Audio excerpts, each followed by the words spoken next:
Hello, welcome back to my channel পৃথিবীর খেলা। তো আজকে আবার আয়া পড়ছি একটা ব্লগ নিয়ে। তো ব্লগটা হইতেছে প্রতি মাসে বিপদনাশিনী পূজা হয়। তো প্রতি মাসে বিপদনাশিনী পূজার একটা ব্লগ আয়ে। তো মাসে একটা মার পূজার একটা ব্লগ থাকে সবসময়।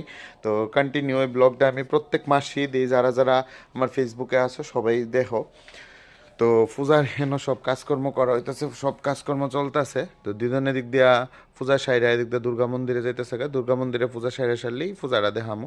তো মার মন্দিরের পূজাটা কমপ্লিট করে আয়ই এই মন্দিরে পূজাটা করা হয়। তো এদিক দিয়ে হইতেছে এই যে পৌষ সংক্রান্তির আলপনা করছিলাম, তো যেমনি পারছি অল্প একটু করছি। এদিক দিয়া মার মন্দিরে ফুল টুল সব দেওয়া হইতেছে গা।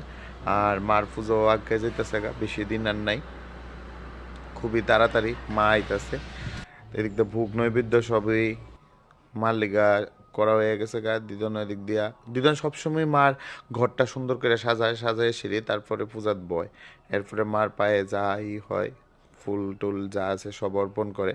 তো এদিক দিয়ে মাও সাজ্জাটে যেন রেডি হয়ে গেছে গা। দিদনের দিক দিয়ে সব কিছু সাজাইতে যাইয়া রেডি হয়ে যেতেছে গা। তো আমরা এদিক দিয়ে সব দিদনের দিক দিয়ে রেডি করে নিলে পূজাত বয়ে যাবো গা। তো চলো তোমরা আস্তে আস্তে ব্লগটা পুরাটাই দেখছো, বা বিপদনাশিনী পূজাতে যারা আইছে দেখছে সবাই জানে প্রতি মাসে পূজা হয়। তো মাসের পূজা রেডি, তো দিদন অক্ষণে পূজাত বয়ে গেলে তো দেখতে থাকো। তো ফাইনালি অক্ষণে পূজাত বয়ে যাবো।